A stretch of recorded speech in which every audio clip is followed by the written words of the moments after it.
What's going on, guys? This is Eldak here and welcome to episode number 1 of my Swansea City career mode. You may notice that we're a couple of days on in July.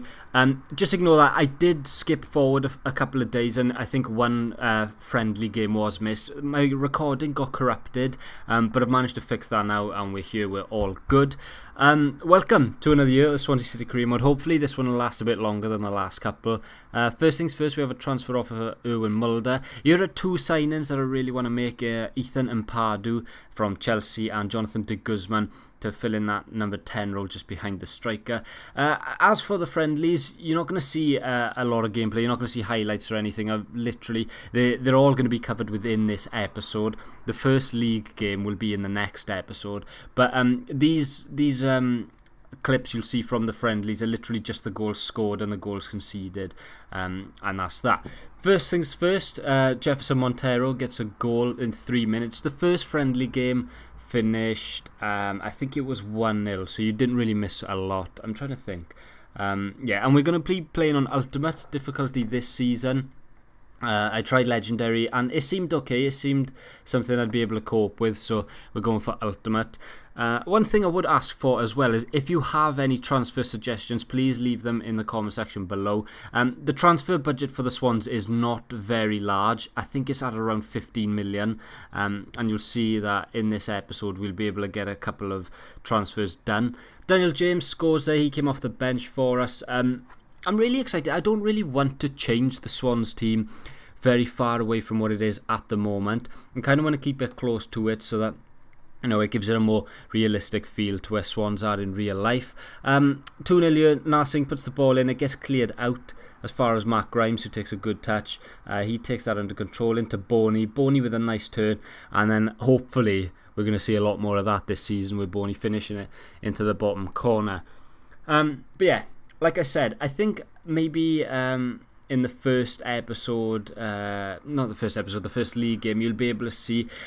I don't usually play the friendly games, but I thought I've got a decent squad size. As you can see there, we're doing a couple of the working on players' stats, training them up.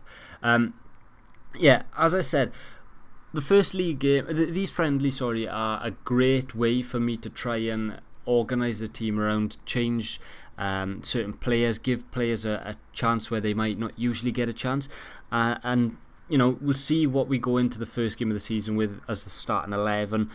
Wilfred Boney and McBurney is going to be a hot contest up top. We've got centre halves, decent centre halves with Joe Roden coming through. He looks good as well.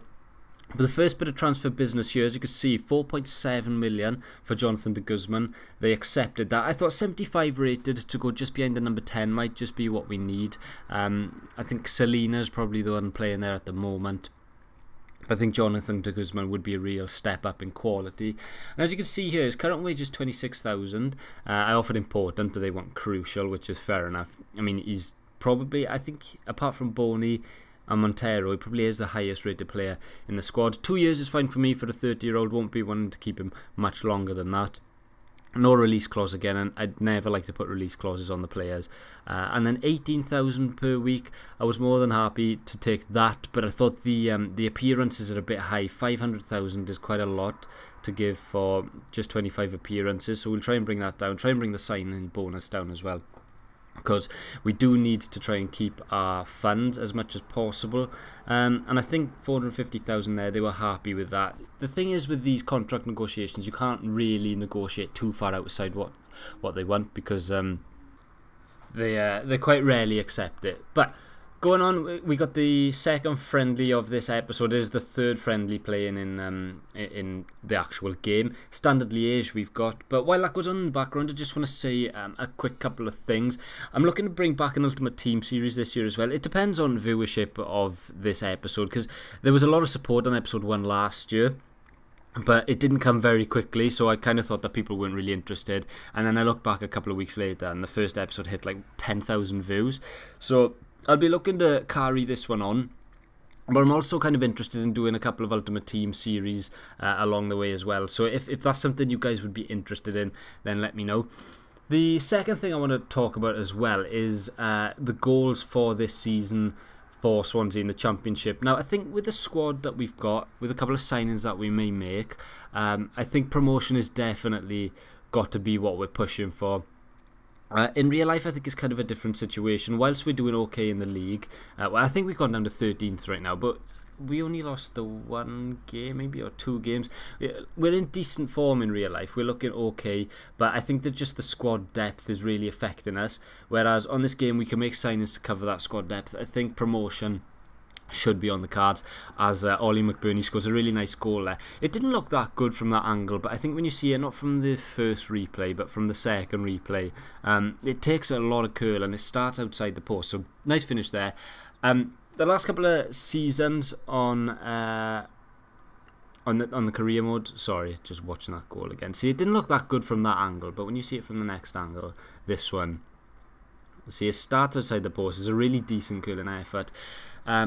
And it's going to be interesting to see between him and Wilfred Boney who can, well, pretty much nail down that front spot in the team. As you can see, McBurney scores another goal there. Boney scored a good goal in the last game.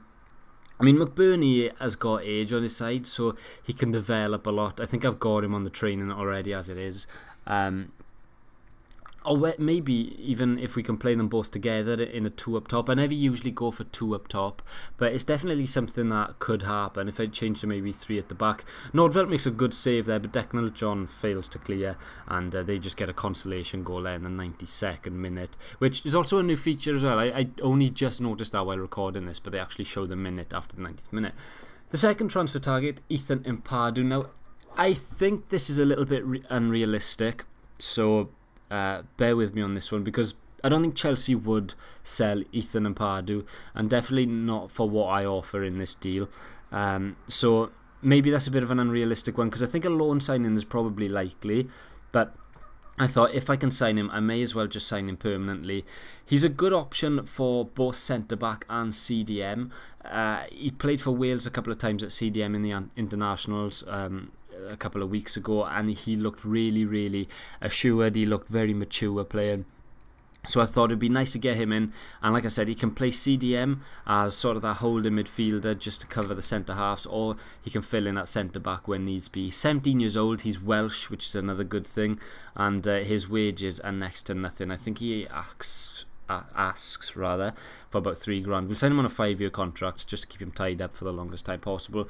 He does actually ask for a release clause of 2.6 million, but that's definitely not something I'd be willing to accept, because I think after a season he'd probably be worth more than that. Well, not probably, he will be worth more than that. And like I said, 3,800, I was more than happy to accept that with a 30 grand signing on bonus. And there's our second signing of the season.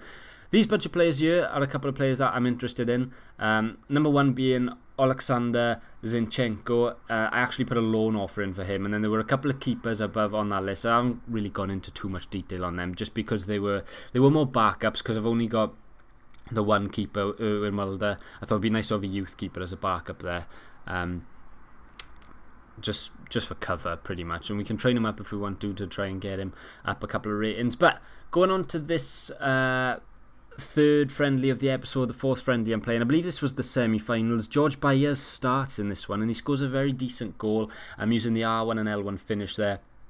Someone that may not get a lot of opportunities this season, but because I think he's only like a 54 rated, which I think is a bit harsh. He's a decent player in real life, so 54, he won't really be getting a sniff in the first team too often.